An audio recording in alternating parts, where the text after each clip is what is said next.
मैं ते फर्ज है नौकरी सज्जणा दी, सा सा कुर्बान करे सा।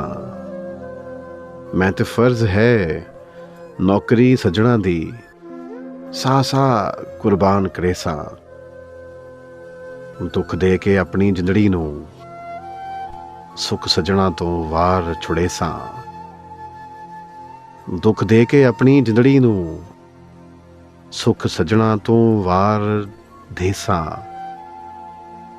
भावें गुरबत दर दर रोल दिता महसूस न होवन देसा। भावें गुरबत दर दर रोल दिता महसूस न होवन देसा।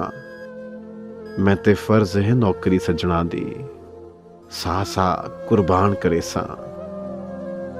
दुख दे के अपनी जिंदड़ी नूं सुख सज्जणा तो वार छुड़े सा। भावें गुरबत दर दर रोल दिता महसूस ना होवन देसा। ते आखिर ते कहंदा है कि जे वत भी सज्जण शरीक दे बन गए, जे वत भी सज्जण शरीक दे बन गए, मार अपने आप नूं छुड़े सा। दुख दे के अपनी जिंदड़ी नूं सुख सज्जणा तो वार छुड़े सा।